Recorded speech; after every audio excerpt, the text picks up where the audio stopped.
स्वागत है आप लोग का स्मार्ट क्लासेस में। बाबू आज हम लोग देखने वाले हैं क्लास 10th का चैप्टर 4 कार्बन एवं उसके यौगिक। आज पार्ट 2 है। तो देखिए पॉइंट से हम लोग चलते हैं। तो पॉइंट है इसमें कार्बन की प्रकृति। ठीक है, तो देखिए कार्बन में कार्बन के ही, ठीक है, कार्बन में कार्बन के ही अन्य परमाणुओं के साथ आबंध बनाने की अद्वितीय क्षमता होती है। ठीक है, जिससे बड़ी संख्या में क्या बनाते हैं, अणु बनाते हैं। और इस गुण को क्या कहते हैं बाबू, श्रृंखलन कहते हैं। क्या कहते हैं, श्रृंखलन। ठीक है, अभी आप आगे देखिएगा कि कितना बड़ा इसका समूह है। ठीक है, कार्बन परमाणु के बीच केवल एक आबंध से जुड़े कार्बन के यौगिक संतृप्त यौगिक कहलाते हैं। ठीक है, कार्बन परमाणुओं के बीच, कार्बन यानी किसी के साथ जुड़ा हो तो एक आबंध से जो जुड़ा होता है उसे संतृप्त कहते हैं। क्या कहते हैं, संतृप्त यौगिक कहते हैं। समझ में आया आप लोग को? यानी कहने का मतलब देखिए, जैसे मीथेन आपने पढ़ा था C और H, है ना। यहाँ H था आप लोग का, यहाँ मान लीजिए C था, तो ये ऐसे जुड़े हुए थे ना। मीथेन में आपने देखा होगा। तो एक आबंध से जो बनते हैं उसे क्या कहते हैं बाबू, संतृप्त यौगिक कहते हैं। समझ में आया आप लोग को? ठीक है, क्या कहेंगे, संतृप्त यौगिक। उसके बाद द्वि अथवा त्रि आबंध वाले कार्बन के यौगिक जो दो यानी डबल बॉन्ड और ट्रिपल बॉन्ड से जो बनते हैं उसे असंतृप्त यौगिक कहते हैं। समझ में आया आप लोग को? सिंगल बॉन्ड से बनने वाले को संतृप्त, डबल बॉन्ड और ट्रिपल बॉन्ड से बनने वाले को क्या कहेंगे हम लोग, असंतृप्त। ठीक है, अब आगे चलते हैं हम लोग जीवन शक्ति का सिद्धांत। ये थोड़ा सा जानना हमारे लिए जरूरी है। देखिए पहले यह धारणा था, देखिए तो पहले यह धारणा थी कि कार्बनिक यौगिकों का निर्माण केवल सजीवों के शरीर में ही हो सकता है। यह धारणा थी कि जो भी कार्बनिक यौगिक है वो सिर्फ सजीवों में ही हो सकती है। ठीक है, लेकिन स्वीडन के रसायन शास्त्री बर्जीलियस, कहाँ के बाबू, स्वीडन के, ठीक है, रसायन शास्त्री थे बर्जीलियस ने यह कल्पना की कि कार्बन यौगिक अथवा कार्बनिक यौगिक केवल सजीवों में ही निर्मित हो सकती है, प्रयोगशाला में नहीं। किसका कहना था, बर्जीलियस का। और इसे ही जीवन शक्ति का सिद्धांत कहा गया। पर इसका तोड़ हुआ, इसको तोड़ दिया, आगे फिर वैज्ञानिक आए।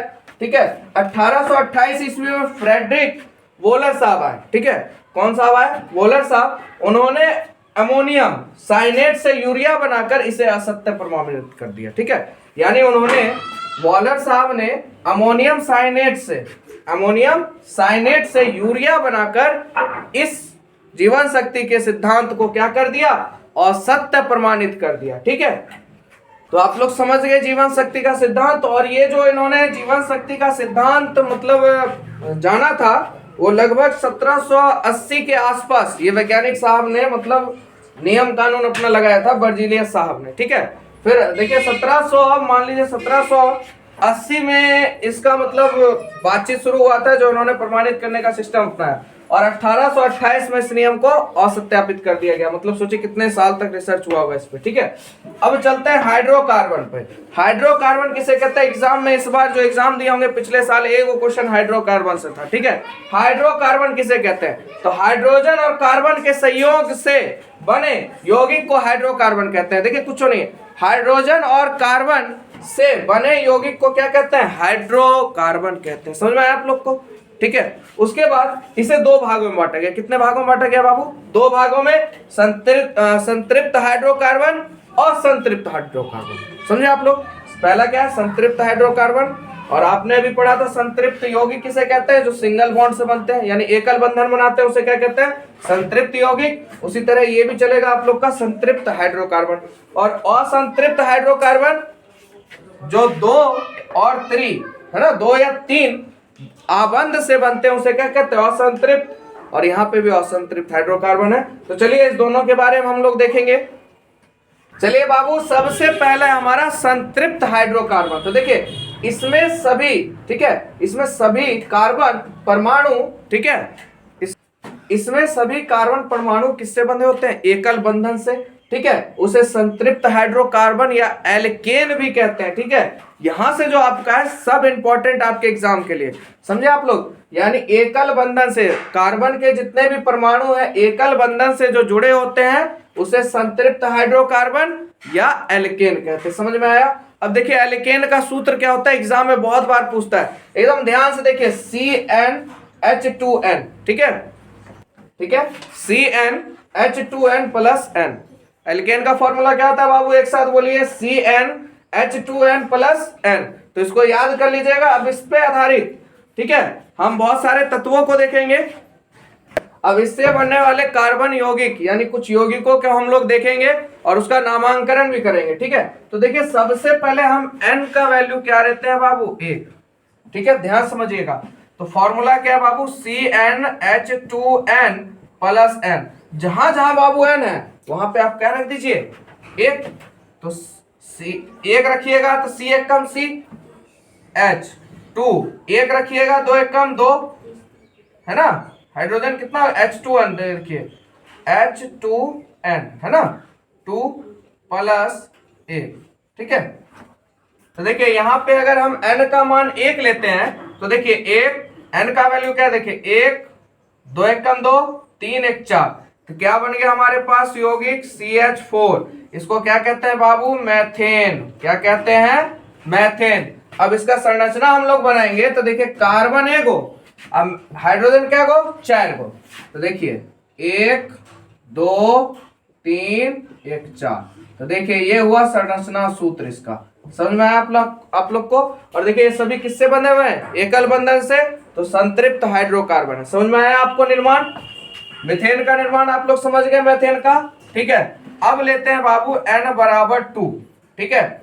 तो देखिए 2 दूनी 4, 5 1 6, यहाँ 2 आ जाएगा तो C2H6 क्या हो गया, C2H6, ठीक है। इसको कहते हैं बाबू एथेन। एथेन क्या कहेंगे, एथेन। C2H6 क्या कहेंगे इसको, एथेन। तो देखिए कार्बन क्या गो है, 2 गो। देखिए संरचना सूत्र C कार्बन 2 गो, हाइड्रोजन क्या गो बाबू, 6 गो।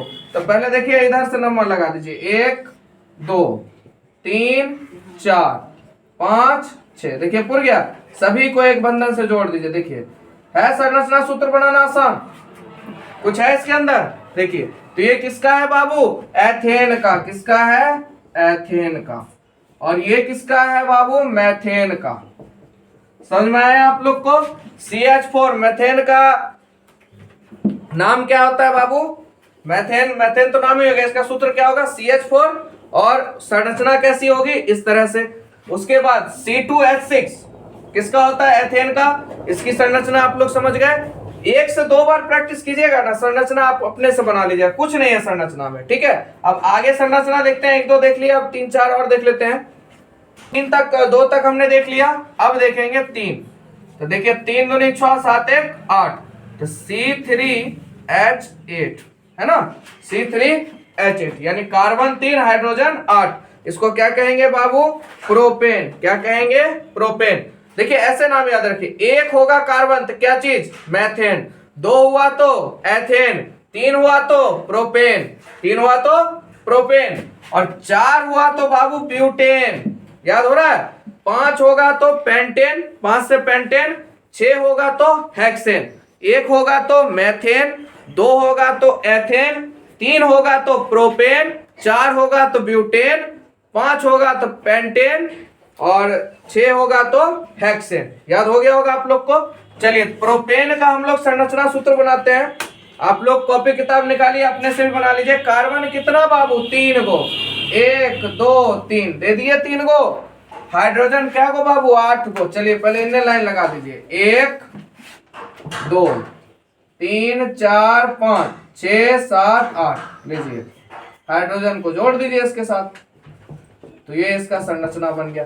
बोले किसी को दिक्कत, ये किसका है बाबू, प्रोपेन का। किसका है, प्रोपेन का। कोई दिक्कत संरचना बनाने में आप लोग को।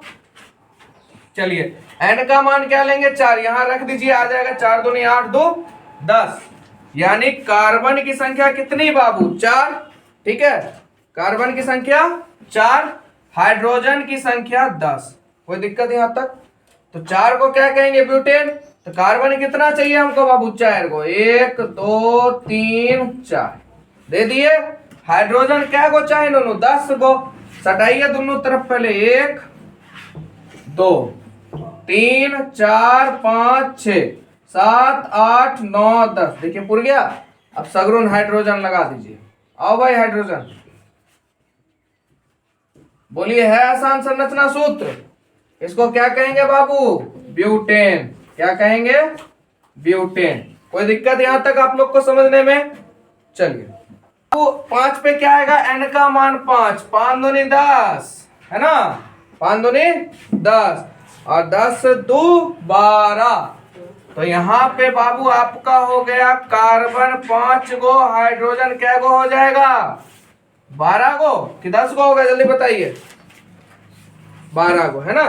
C5H12 किसका है बाबू? पेंटेन का है। ठीक है, तो संरचना सूत्र बनाए हम लोग। तो देखिए, एक कितना कार्बन चाहिए? 5, 2 3 4 5 हो गया। कार्बन को सटा दीजिए दोनों तरफ, 1 2, कितने चाहिए? 12, 3 4 5 6 7 8 9 10 11 12। बस अब हाइड्रोजन को दे दीजिए साथ में।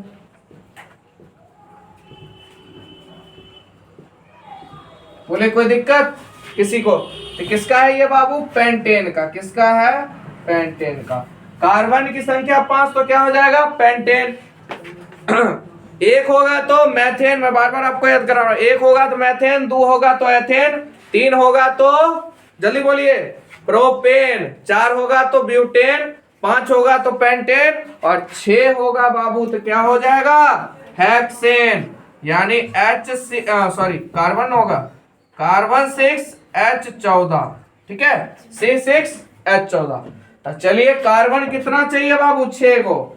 1 2 3 4 5 6। हाइड्रोजन 14 को।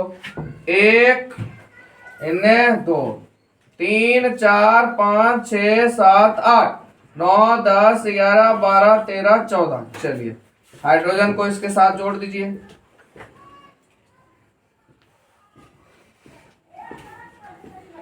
चलिए, ये किसका बना बाबू? हेक्सेन का। किसका बना?